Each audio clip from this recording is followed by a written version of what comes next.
শিশু ও নারীর প্রতি সহিংসতা প্রতিরোধে জাতীয় কর্মশালা 2025 অনুষ্ঠিত হয়েছে। কর্মশালার উদ্বোধন করেন সমাজ কল্যাণ মন্ত্রণালয় এবং মহিলা ও শিশু বিষয়ক মন্ত্রণালয়ের উপদেষ্টা শারমিন এস মুর্শিদ। বৃহস্পতিবার সকাল 10:30টার দিকে বাংলাদেশ চীন মৈত্রী সম্মেলন কেন্দ্রে এই কর্মশালা শুরু হয় এবং তোমাদেরকে সেই জায়গাটায় নেওয়ার জন্য আজকে যে কর্মশালাটা আমরা আয়োজন করেছি। সমাজ কল্যাণ এবং মহিলা ও শিশু বিষয়ক মন্ত্রণালয়ের উপদেষ্টা শারমিন এস মুর্শিদ বলেন, নতুন বাংলাদেশে নারী ও শিশুদের নিরাপদ আশ্রয় গড়ে তুলতে সরকার অঙ্গীকারবদ্ধ। তিনি বলেন, নারী ও শিশুদের নিরাপদ আশ্রয় তৈরির জন্য মহিলা ও শিশু বিষয়ক মন্ত্রণালয়ের এই নবযাত্রা আমরা উৎসর্গ করেছি জুলাই অভ্যুত্থানের স্পিরিটকে, উৎসর্গ করেছি 11 জন নারী শহীদ, শত শত আহত নারী ও শিশু জুলাই যোদ্ধাদের। সেই নিরাপদ আশ্রয় তৈরি করার জন্য আমি দেখতে চাই নারী ও শিশু মন্ত্রণালয় নেতৃত্ব নিচ্ছে এবং এটাকে আগামীর দিকে এগিয়ে নেওয়ার জন্য কাজ করছে। তিনি বলেন, সকলের সম্মিলিত প্রয়াসের মাধ্যমে নারী এবং শিশুর প্রতি সকল ধরনের সহিংসতা প্রতিরোধ করা এবং মেয়েরা যেন এই সহিংসতার বিরুদ্ধে রুখে দাঁড়াতে পারে সেজন্য তাদেরকে সোচ্চার হতে হবে। যেমনিভাবে গত জুলাইয়ে যারা দাঁড়িয়েছিল সাহসের সাথে, প্রতিবাদের সাথে, পরিবর্তনের ডাক নিয়ে, এই কন্যারা কেবল প্রতিবাদী নয়, এরা ভবিষ্যতের নির্মাতা। দুর্নীতি, সহিংসতা মানুষের ওপরে, নারীর ওপরে, শিশুর ওপর, এমনকি সমগ্র জাতির ওপর পুঁজিবাদী পিতৃতন্ত্রের মূল চরিত্র।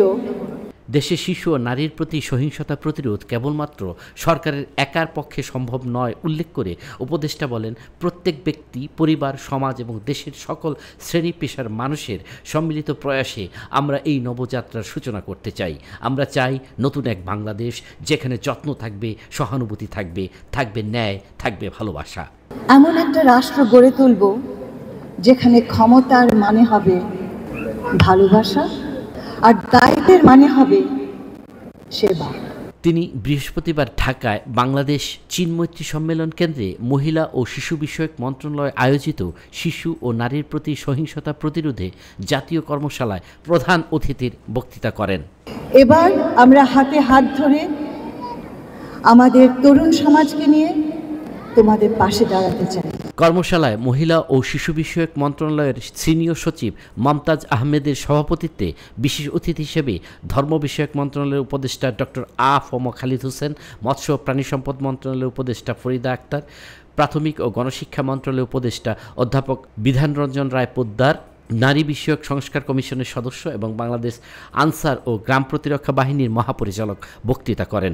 শিশু এবং নারীর প্রতি সহিংসতা প্রতিরোধের প্রথম শর্ত আমি মনে করি নারীর ক্ষমতায়ন এবং অর্থনৈতিকভাবে স্বাবলম্বী করা। অনুষ্ঠানে সমাজ কল্যাণ মন্ত্রণালয় সচিব ডক্টর মোহাম্মদ মহিউদ্দিন, বিভিন্ন মন্ত্রণালয়, বিভাগ, দপ্তর, সংস্থার প্রতিনিধি, সিভিল সোসাইটির অর্গানাইজেশন প্রতিনিধি, শিক্ষা প্রতিষ্ঠানের প্রতিনিধি, জুলাই কন্যা, শিক্ষার্থী, স্কাউট, গার্লস গাইড, যুব সমাজ ও মিডিয়া ব্যক্তিত্ব উপস্থিত ছিলেন। জুলাই অভ্যুত্থানে মেয়েদের যে ভূমিকা, তারা কি তাদের সেই অনুযায়ী বর্তমান সময়ে তারা যে আকাঙ্ক্ষা করেছিল তা পূরণ হয়েছে? অনুষ্ঠানে স্বাগত বক্তৃতা করেন মহিলা ও শিশু বিষয়ক মন্ত্রণালয়ের যুগ্ম সচিব ডক্টর প্রকাশ কান্তি চৌধুরী। আমরা একটা পার্টিসিপেটরি, ইনক্লুসিভ এবং একটা সাস্টেনেবল নারী ও শিশু নির্যাতন প্রতিরোধ কাঠামো তৈরি করা।